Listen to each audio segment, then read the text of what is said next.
Thank you everyone for being here this evening. We have a good in-person crowd and we have about 20 people online as well. So that's a very good presence for the club.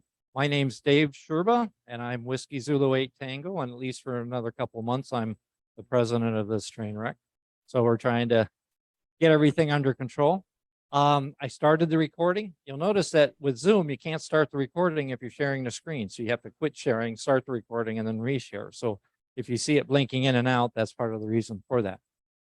We'd like to introduce any guests, any people here for the first time.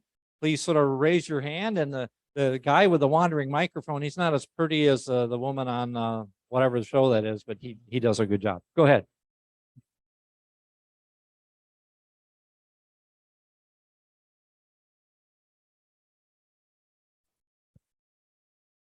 Oh, very cool. Jeff, you're failing the AV. Did you turn the mic on?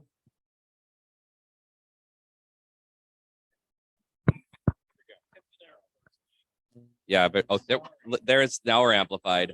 Now you can hear me. What?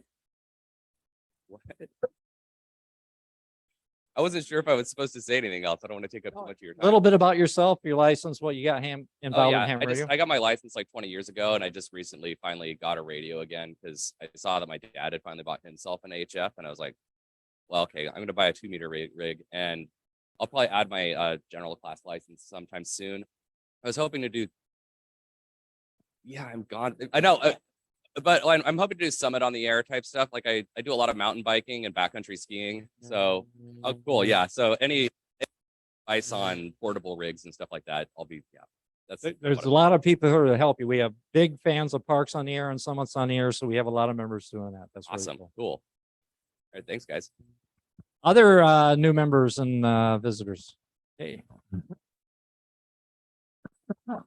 Hi, my name is Marvin Sherman. I'm a technician. I just got my license again after probably 20 or 30 years. I don't remember. I built a little Heath Jet years ago, but I don't even remember what my first call sign was. But I know I'm KK7IKH.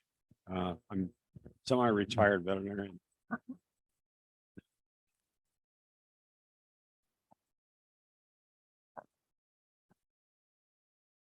Hello, everyone. I'm Phil Merrick. I don't yet have a license. I'm frankly brand new to this, and we just bought a place up in Woodland on 5 acres. So I've got lots of room to set stuff up, and I'm very interested in learning all about it and getting my license. Well, we got a lot of people here that help you. Very cool.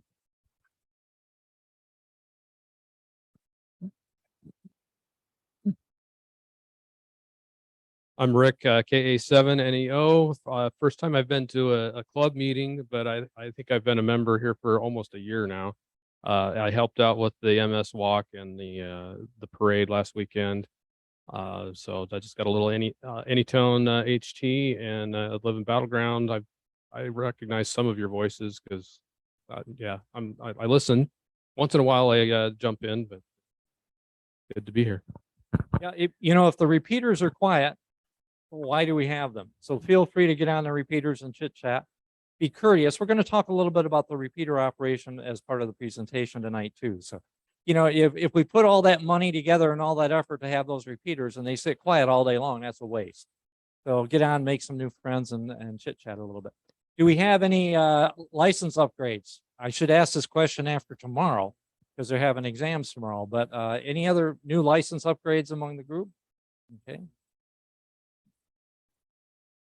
Anybody going tomorrow? You're studying for your test while we're sitting here? Last minute crams don't hurt.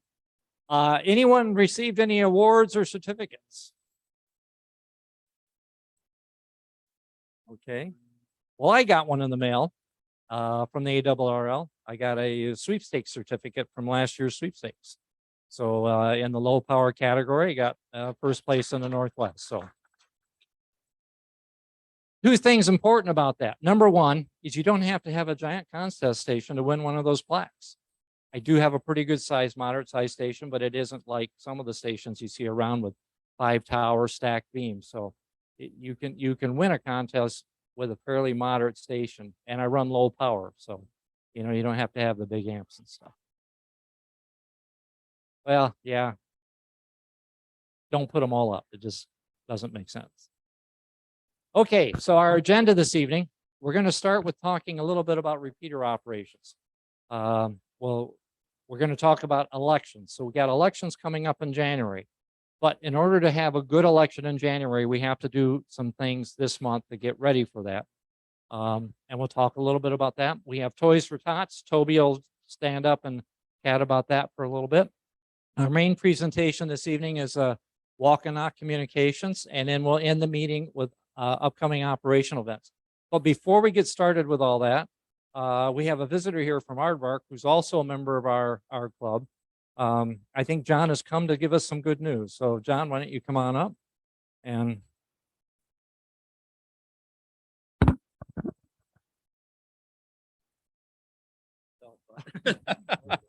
I'm John, KE7WNB, past chair of, be over here, yeah.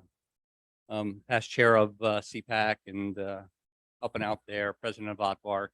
And we just finally got our books done, and the convention last year made a little over $11,000. Forget the exact number. And so I'm here to give your part of the split. So here's a check for $4,774 for your club. So now, what's really important about this check is that the reason we get part of this is because of all the people that volunteer, all the people that do help out at CPAC, whether it's the registration desk, the seminars, the security, the vendors, the feeding people.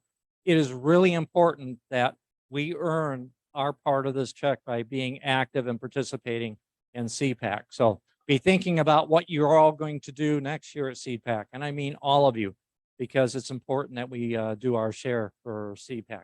Delvin. Yes. Delvin is our representative to the CPAC next year as are you the vice chair or the chair?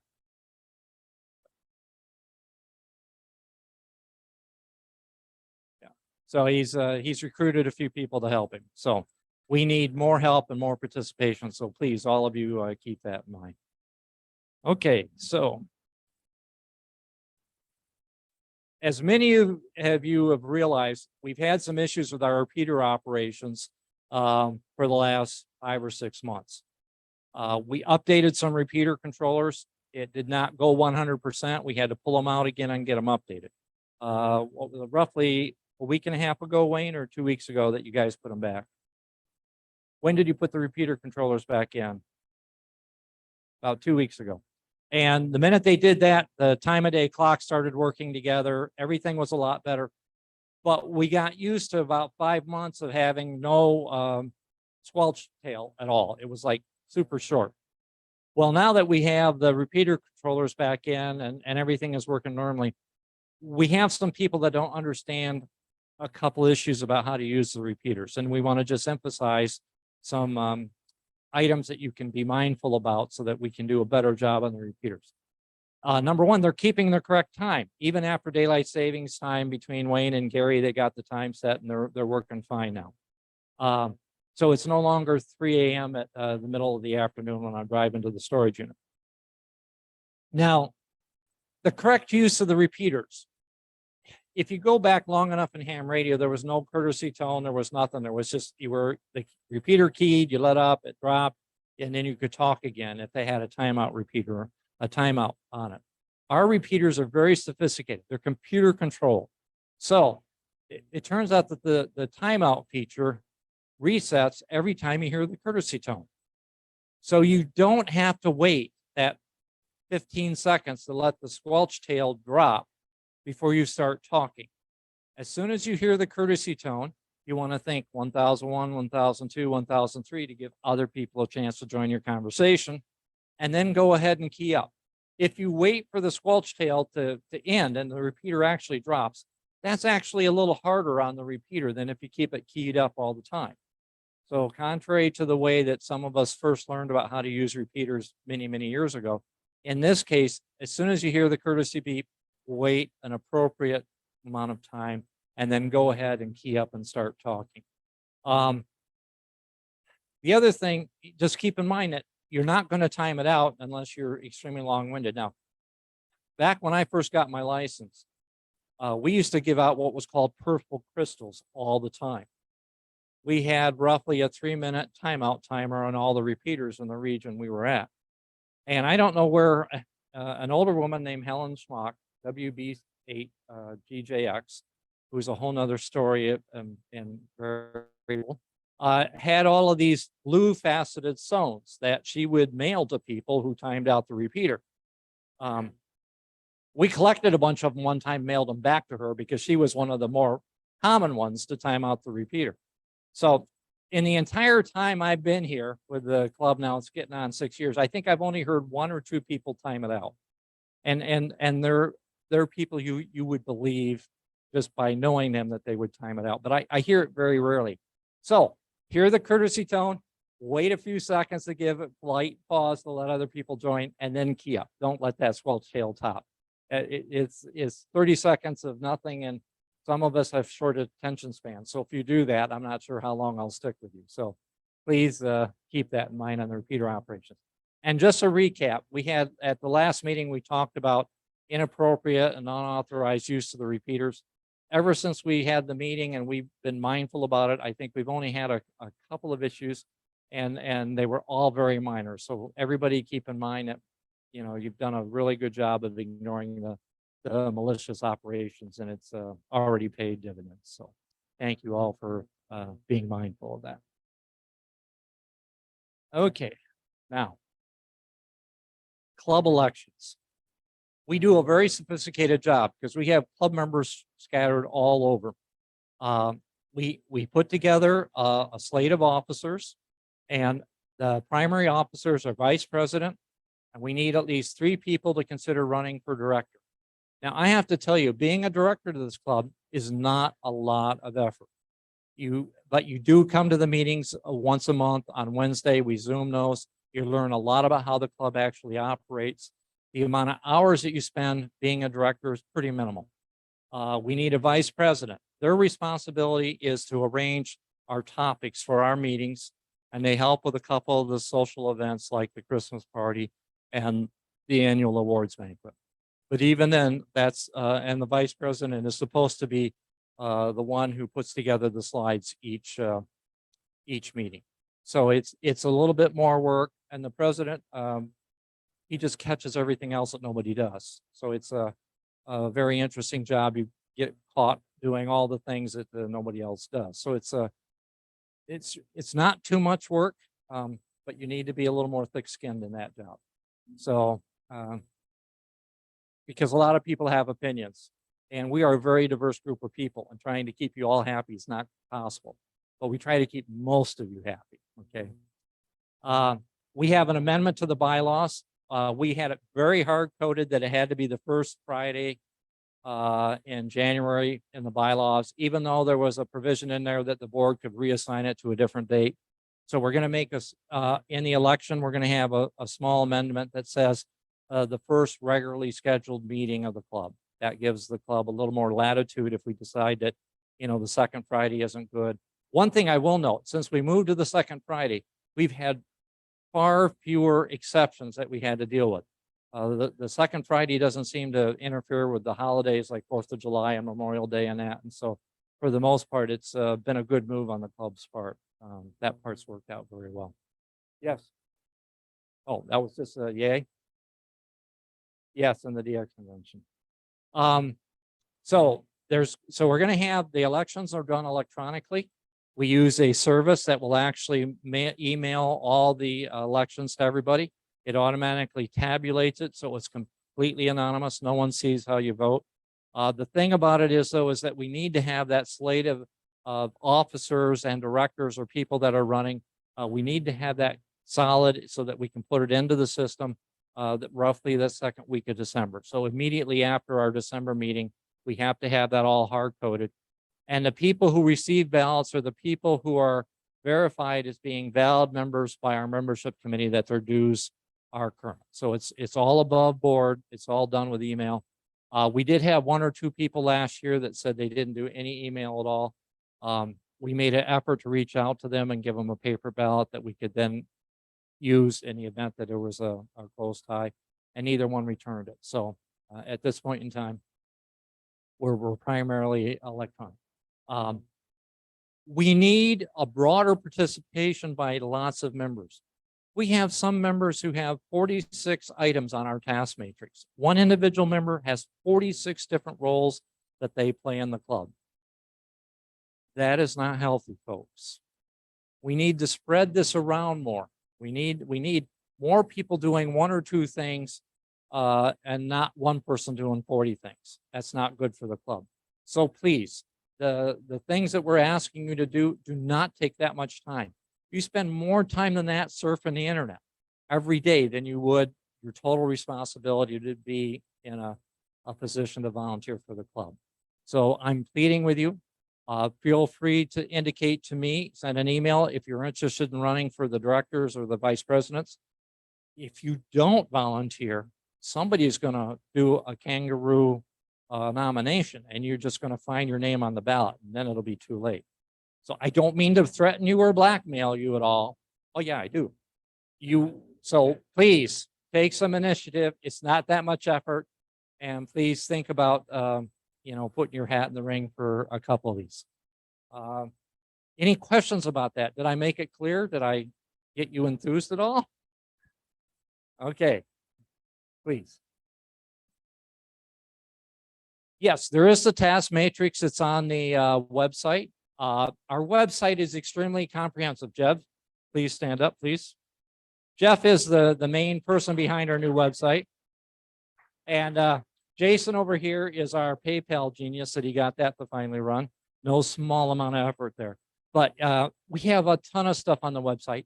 Sometimes, even though we've redone it and made it easy to navigate, it is pretty tough to follow. But if you go to our website and you look at our club and you go down the page, you'll find the task matrix.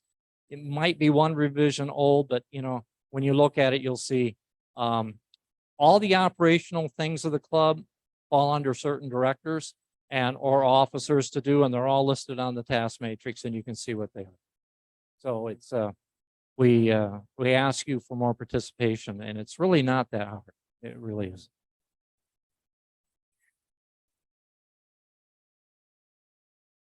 Okay, Toby.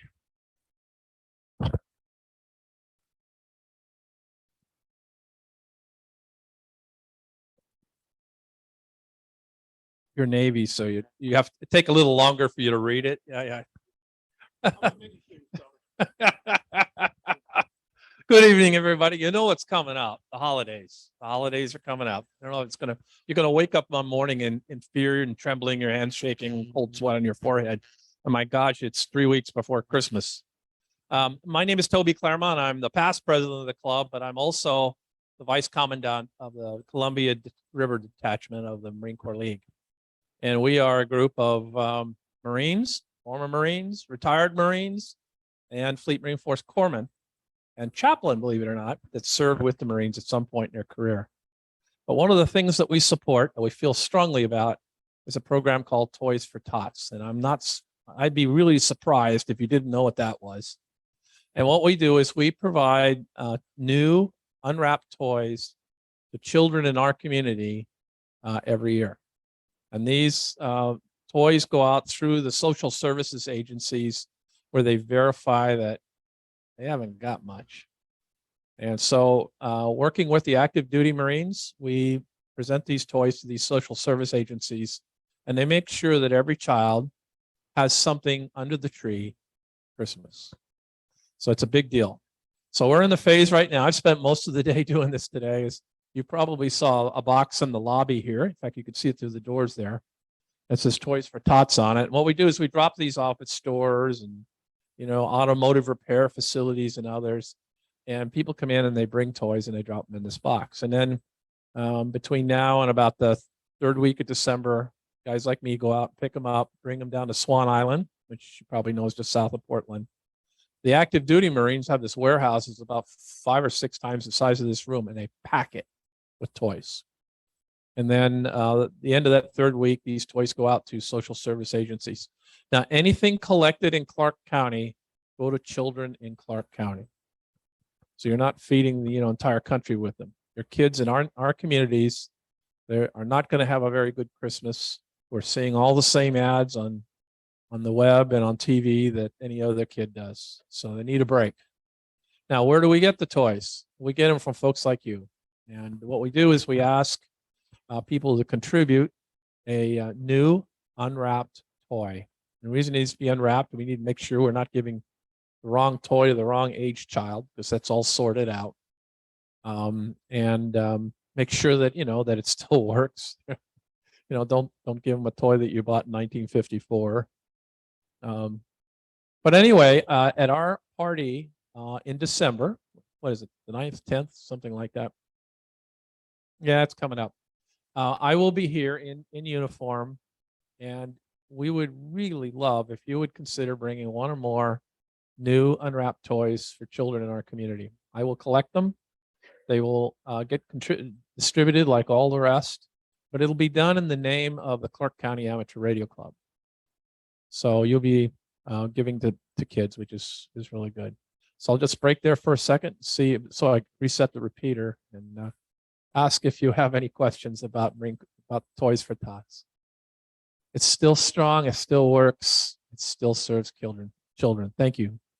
And we did an amazing job last year. We contributed a lot of toys, and it's not a contest, but it is really nice to see the outpouring of the support that the club has given to this in the previous years. So we really appreciate all the efforts for that. If you're interested, I don't know about you, but we've been involved in charitable organizations of many types over the years, both Wendy and I.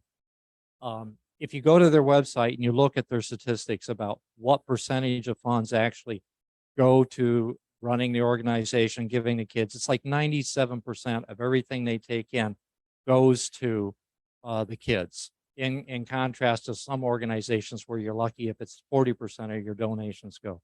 So this, I can't emphasize enough. And the website is on there if you want to go and look at it. They do accept cash donations as well. So yes. No. Anyway. So any other questions about the Toys for Tots? We encourage you to participate. I know, and Wendy's already bought some stuff, so it's in the pile of things to deal with between now and the next meeting. So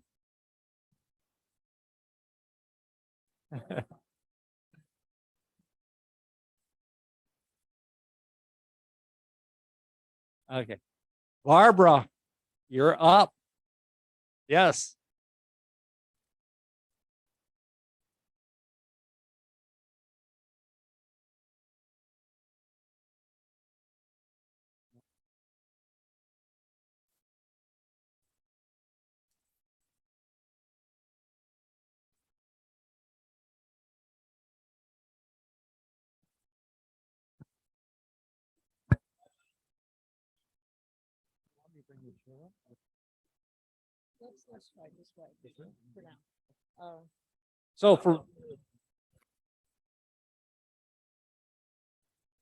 So for anybody who doesn't know, this is Barb Yassen, and she is a fundamental force behind all our public service events as the Clark County Amateur Radio Club.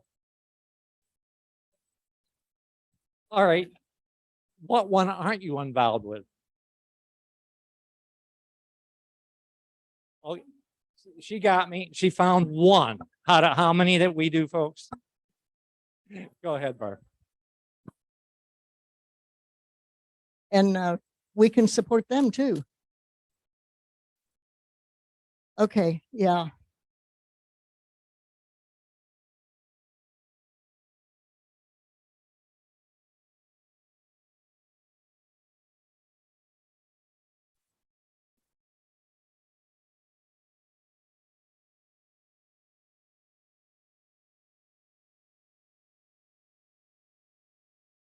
I got lost in the data. Hey, it could be worse.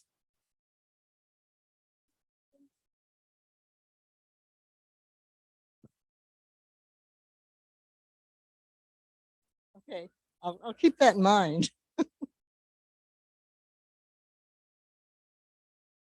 I can't tell you that.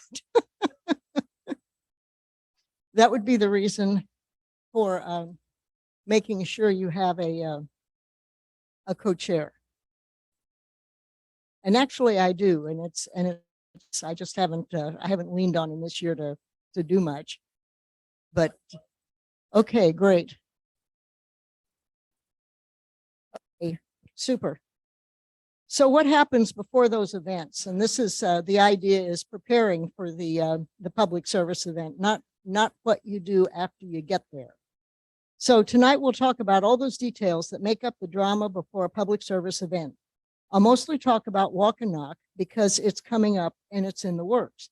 But I'll do some stories about the Veterans Parade we just supported last Saturday. Okay, next.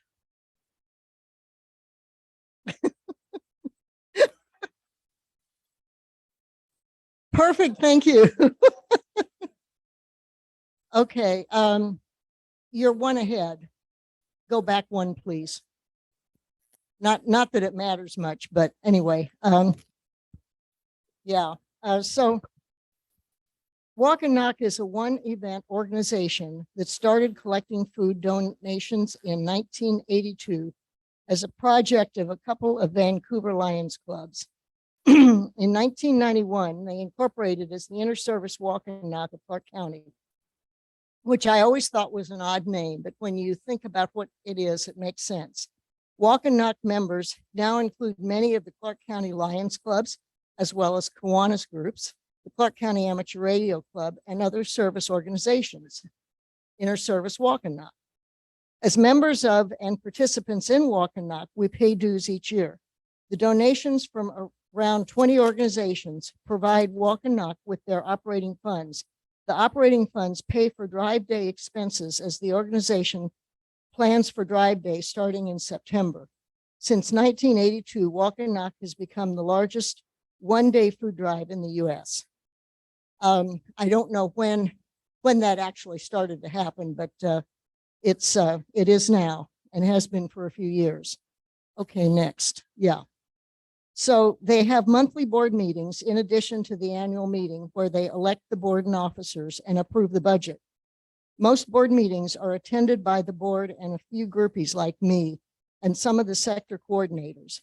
I attend so that I know what they are planning. It gives me an idea of what to expect on drive day. That May annual meeting is attended by most of the member clubs, the Lions, Kiwanis, and the Radio Club and the other members.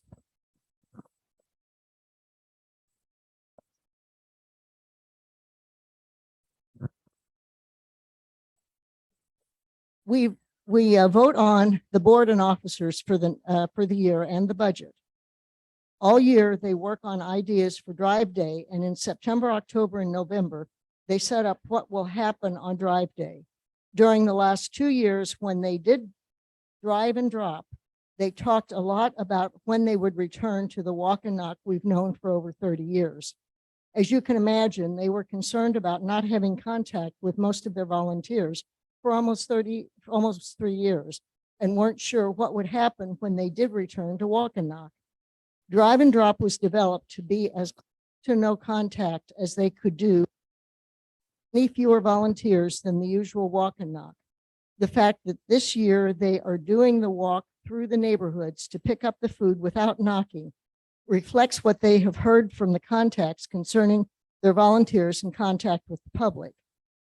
The volunteers are youngsters from scout groups and all ages from church groups, some families, and other service organizations.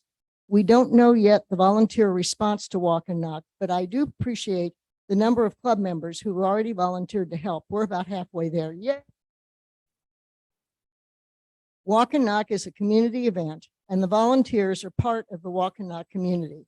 The volunteers also provide the connection to the larger Clark County community, as well as the Walk and Knock member clubs and the Clark County Food Bank, which is really important to the whole thing. So next.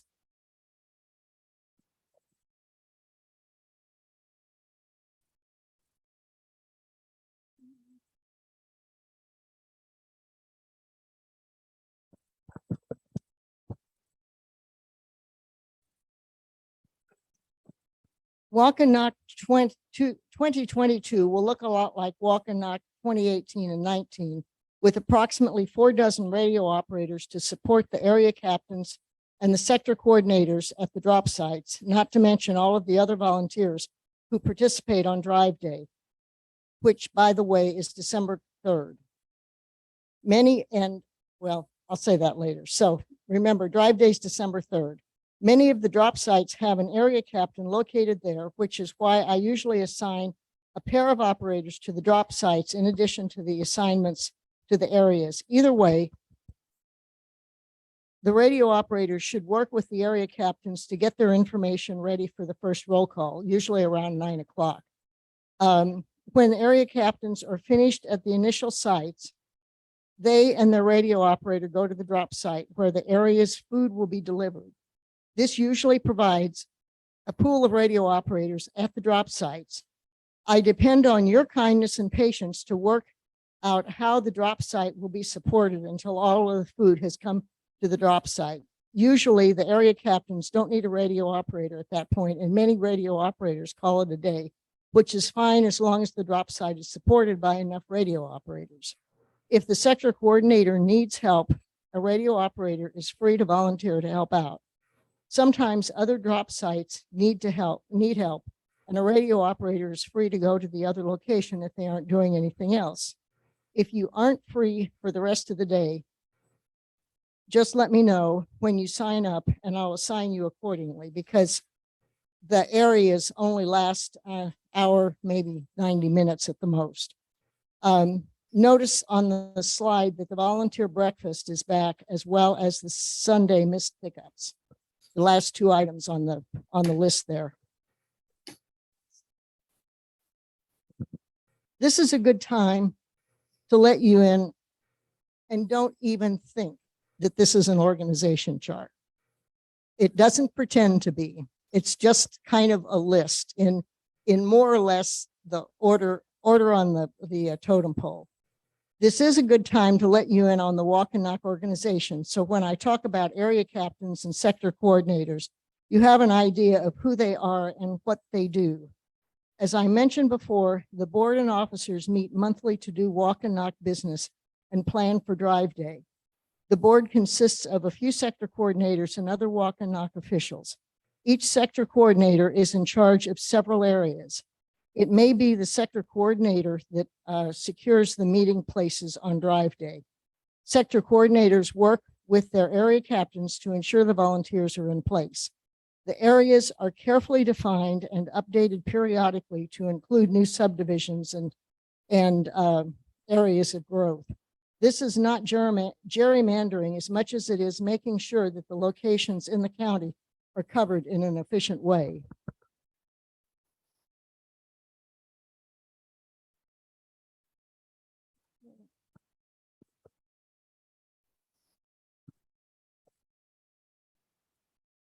The first vice president is in charge of operations, the nuts and bolts of Drive Day, and works with a couple of the board members to see that everything gets done and all is ready for Drive Day. Next. To fill in all of the slots, I talk about the event at club meetings, not quite like this, but I give you the gist. And we also send email and ask that Walk and Knock is added to the weekly update. In the past, I did articles for the rocking chair. Members sign up at meetings as well as by sending email. I compare who has helped in the past with who has signed up for this year, then send email or call to find out if they are available. I'm looking for people who are able to work with the area captains in the beginning, people who can work at the drop sites with the sector coordinators, as well as a few people with pickup truck and radio to make supply runs. Supplies are stored at the food bank and are sent to a particular area or a drop site that has requested them. If you volunteer to help with supplies, be sure you are familiar with Clark County, as Walk and Knock is all over the county on Drive Day. If you ask for a particular location or area of the county, I try to do the best I can with that. When I assign someone to a particular location, I try to put the best person for the job, but I don't necessarily know everyone who volunteers well enough to keep all of us happy all the time. You have heard me say that some areas of Clark County aren't ham radio friendly. So if you have a handheld, I probably won't put you at those locations if there are enough people with a vehicle and a mobile rig to spread around to those radio unfriendly locations. I usually start in September or October, about the same time we were recruiting for the Veterans Parade. I like to get started 3 months in advance, but that doesn't always work. And the Veterans Parade usually gets a shorter recruiting time than either the Hazeldale Parade and Walk and Knock.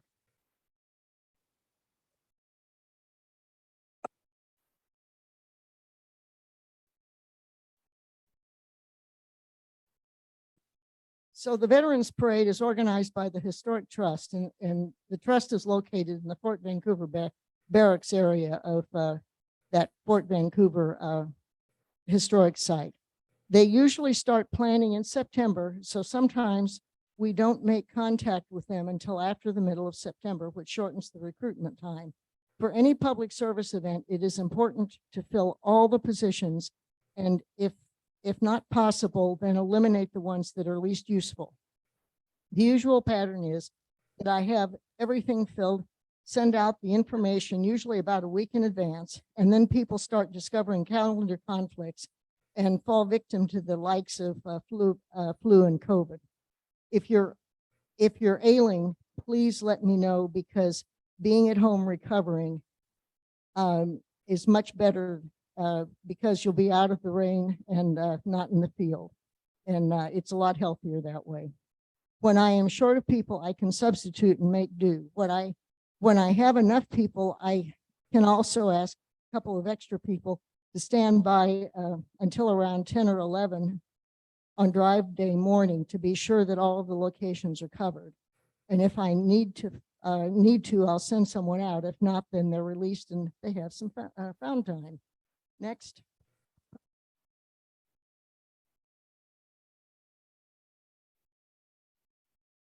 Okay, this slide lists the big picture of what I do for Walk and Knock, and by extension, any other public service event we support. We already talked about recruiting, but I didn't mention that when I come back for 2 or 3 times for more recruits, I really need them, or I wouldn't ask. For many events, I try to put 2 people in most locations, except where I don't have enough people, or 1 person is all that is needed.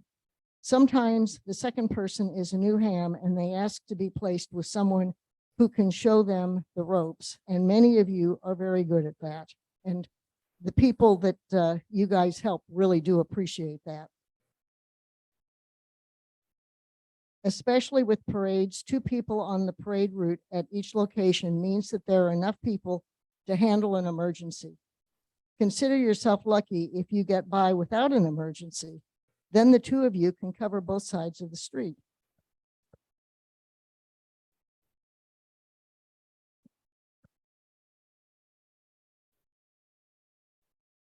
Yeah, you weren't expected to read that, but that's the thing that I make for the Walk and Knock breakfast. Making assignments can take a bit of time, especially when you need almost 4 dozen people. For Walk and Knock, I work with the communications roster, which is what that is, because it lists all of the positions for drive day. The document was developed years ago as a means of introducing all of the players on drive day to each other, especially the sector coordinators, area captains, and their radio operators, because through the year, the Walk and Knock people, the area captains, the sector coordinators, they have contact with each other, but they usually don't have contact with whoever it is going to be the radio operator. So it's a good way to get to meet them. Every year, I have had enough copies printed to give out at the breakfast. I think I may have sent a copy via email to everyone prior to drive day, but I think I've also had it printed too. So make sure that you have it when you need it. Next.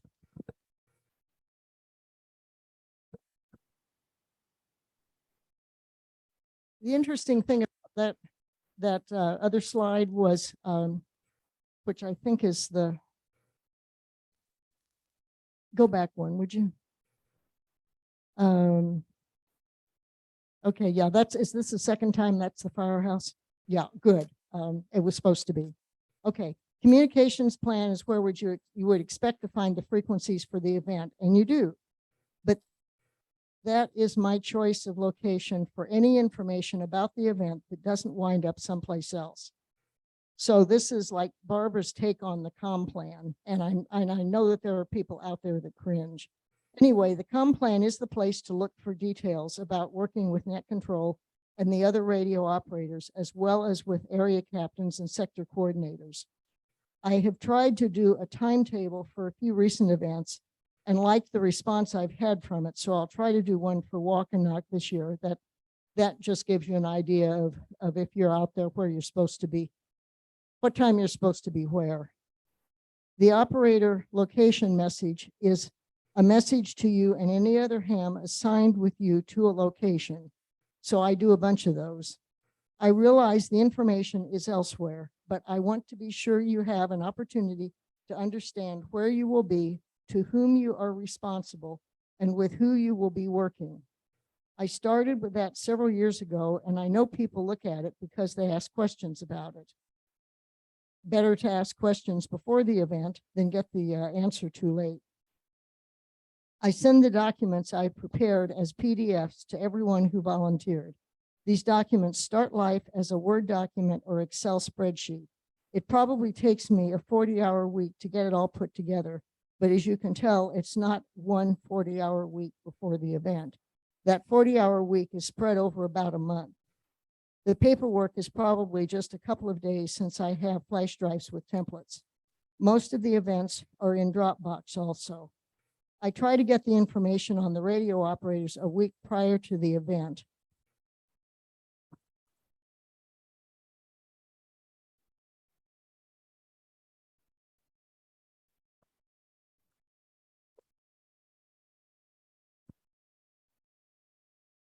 As I said, however, I am usually a day or two short, depending on how many changes are made to an event just prior to the day of.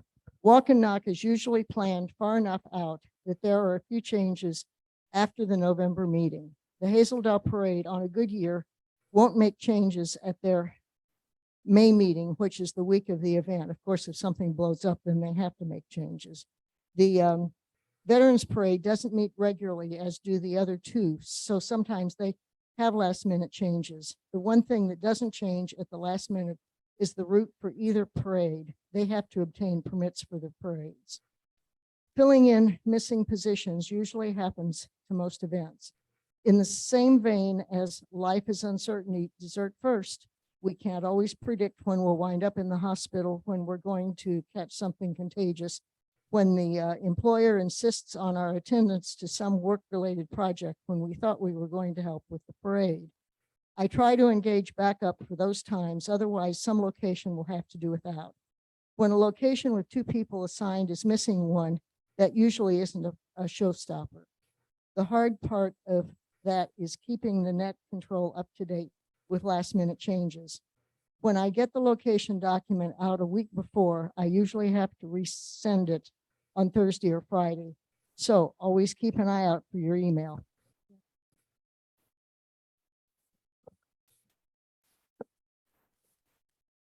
So I hope that this has given you an idea of the run-up to the events we support. It is work, but I'm not a genius and I am replaceable. It helps to understand the event. Having worked all of these events prior to coordinating them has been helpful. It helps to be organized, even if the communications plan doesn't look like it. It helps to know Word and Excel, but any word processor and spreadsheet would do. I am happy to share what I have done if you agree to coordinate an event.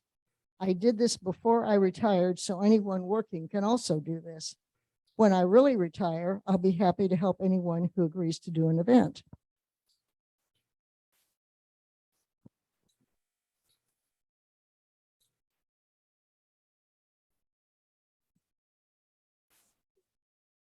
I'm happy to answer questions.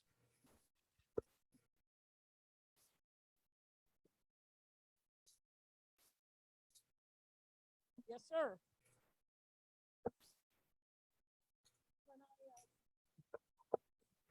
when I walked through the door this evening, we were at about a half. So in round numbers, I need probably a good 20 more. And I had a few people sign up tonight. Thank you very much. And I will probably send out some email. And now's the time when I start looking at who did what before to see if they're interested in doing it again, if they haven't already signed up.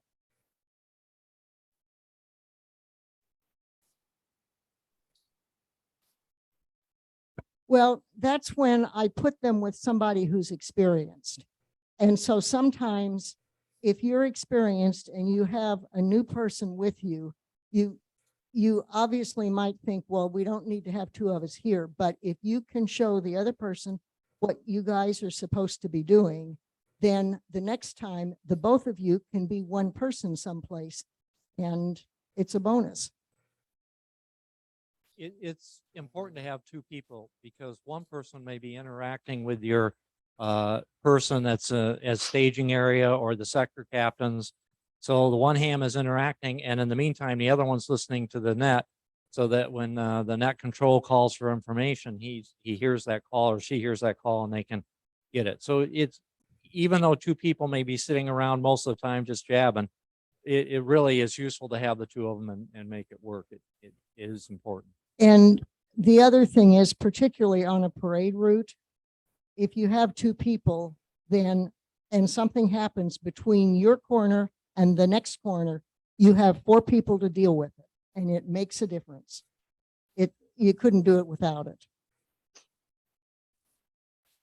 Yes, sir.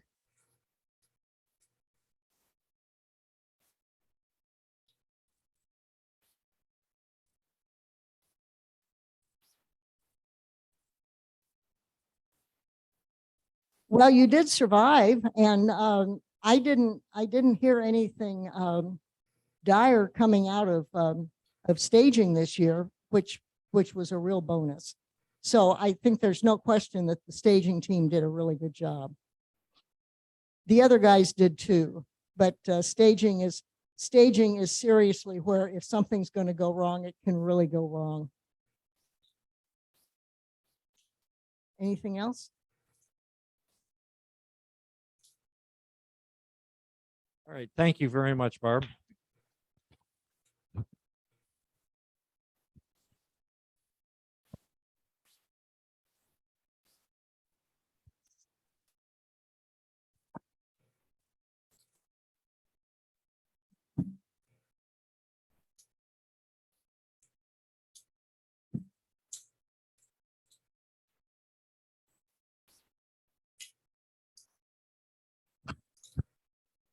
So the next thing on the agenda is some operating events that are coming up. And one of the more interesting things is we have a diverse series of members in the club. Al Rovner here is actually going on a little trip.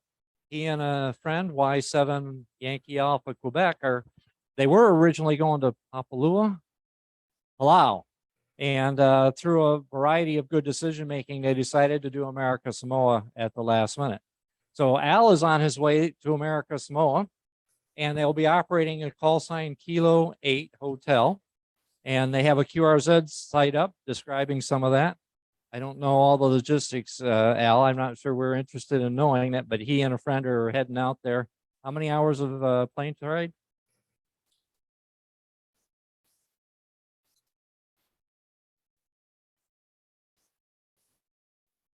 Well, that doesn't sound too bad.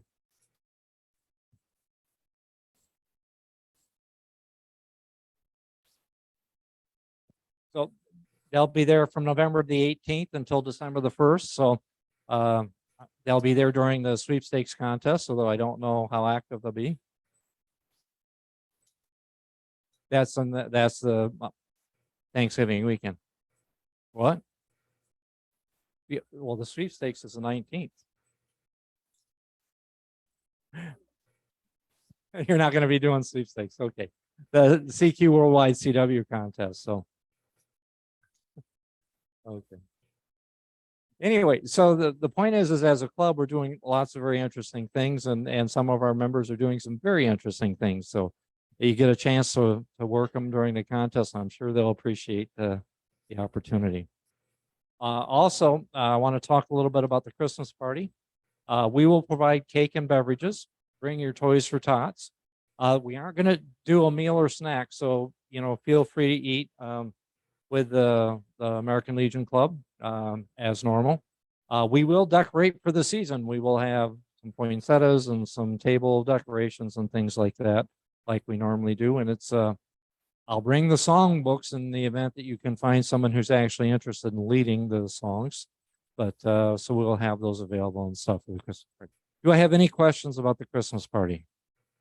So it'll be our normally it'll be, I think it's December 9th is the Friday for the Christmas party.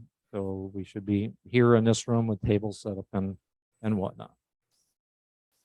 Also, as I alluded to, the ARRL sweepstakes will be November 19th to the 21st. It starts basically on Saturday. It's either 10 or 11. I don't know how that 2100 translates, but it's either 10 o'clock or 11 o'clock and goes until roughly 8 p.m. on Sunday. What? 2100 is 2 o'clock. So it's probably the most complicated serial exchange of any contest out there. You have to give a serial number. You have to give a precedence, which is like alpha if you're low power, beta if you're high power. There's QRP. There's a couple of others out there. Then you have to give your call sign. That's the hard part for some people. And the last 2 digits of the year you were licensed. So in my case, I was licensed in 1989. So my check is 89. So it's a complicated exchange. And when you go and look at your statistics after the contest of how many broken calls you have, you really get hit in the statistics area because they do penalize you if you don't get the exchange right. So that's pretty humbling when you go and look at how many call signs you screwed up if you work 400 or 500 people. Gets you back to the accuracy issue. Then the CQ Worldwide CW contest is Thanksgiving weekend, and that's a 48-hour contest, basically 0-100 UTC to 0-100 UTC, starts Friday night and goes to Sunday night. So, and that's be very active. The exchange there is really easy, 5903 if you're in this club for the most part. Oh, yeah, 59 because. Now, and the more interesting part is you're going to learn cut numbers. Does everybody know what cut numbers are? Okay, so instead of sending a 9, which is, da, da, da, da, da, yeah, they send N because that's a lot shorter. They send the T for 0. And so the cut numbers are like that. And it takes a while to get used to them, but they are a lot shorter. Now, the good news is that if you sit and you listen to a guy for 5 minutes, even if you're not good with CW like I am, you can eventually get, sit and listen to the guy because he's sending the same thing over and over again and you can get it. In contrast to the sweepstakes CW contest that was last weekend, they aren't sending that serial number over and over again. And so it's a lot harder to figure out. But the CW contest, even if you're not a great CW operator, it is possible for you to get on and have some fun and work a few countries. We have the walk and knock is December 3rd. I got that date right, didn't I, Barb? I did. I had it wrong the last time. And the 4th. Yep. And then we have the club Christmas party on December the 9th. So we have a lot of stuff coming active here for the club. So, and that's it for this evening's meeting. Do we have any other questions or comments for the club other than we're going to do the 50-50? And we have a couple of items. James, you want to describe the radio here?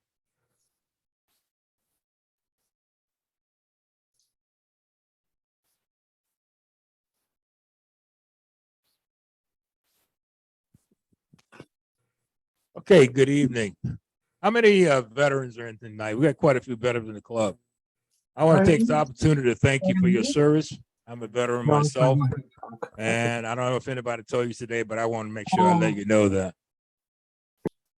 Okay, we have this is a giveaway of somebody who would like to take it and work with it. A club member gave this to me, well, I don't know, 4 or 5 years ago. It didn't work. So I said, okay, we'll take it and see if we can make it work. We had K10Q worked on it and I worked on it, and we finally got the transceiver to work, but the VFO doesn't work. This is American made Tintec. Mini D. And it has a 10-meter band also kit included. So if anybody wants it, it's yours, but you got to use it. Don't everybody rush the same time to get it. I want to haul this thing back home. Transceiver does work. It requires an external tuner. Puts out about 110 watts. So if you want it, it's yours. All the manuals are here. If not, I guess it goes to salvage. Okay. Continue on. Yeah. Can a Zoom attendee get that? No, It needs to walk out of here this evening. I would like to walk out. The wife told me to get it out of the room.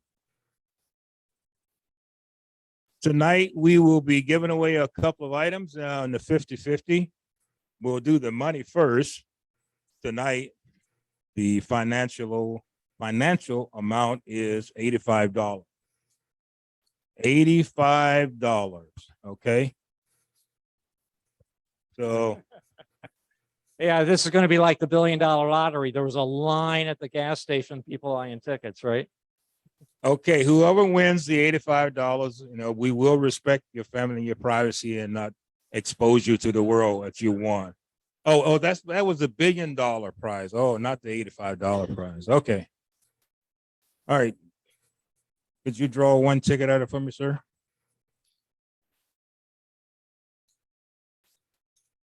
Okay, and the winning number for the $85 tonight is number 511029. 511029. Toby.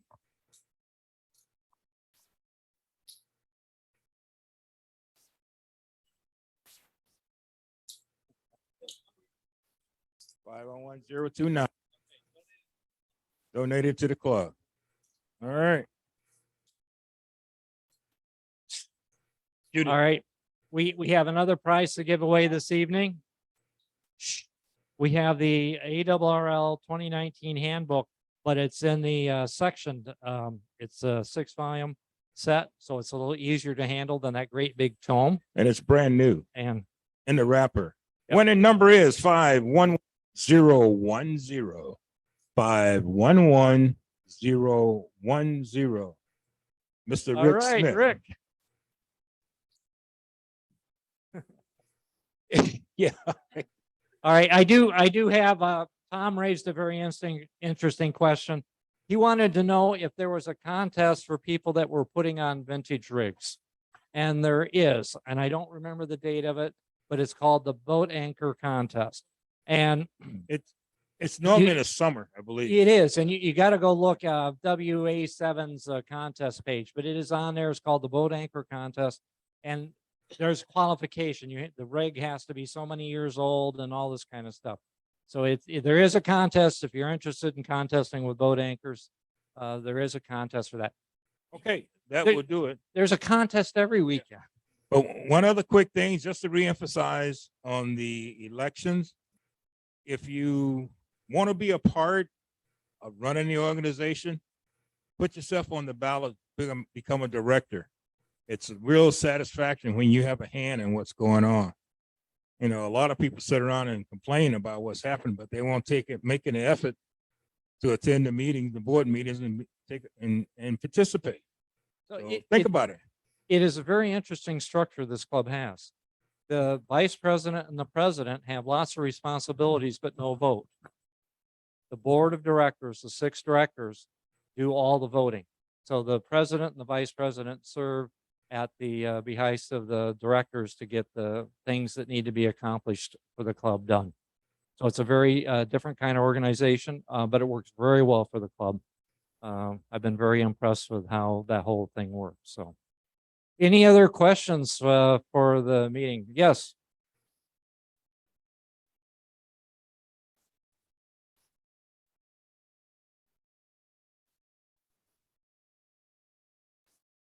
So they have leftover desserts for all you guys that have sweet tooths across the hall.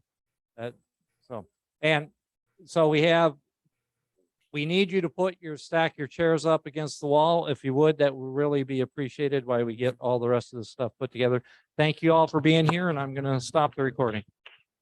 Okay, comment, please. All right, Steve, what's your question, Steve? Well, it's not in response to the question of people wanting to do contests with classic radios. There are several events out there. Go to the website contesting.com and go through it, and you'll find several events that might interest you. All right, thank you.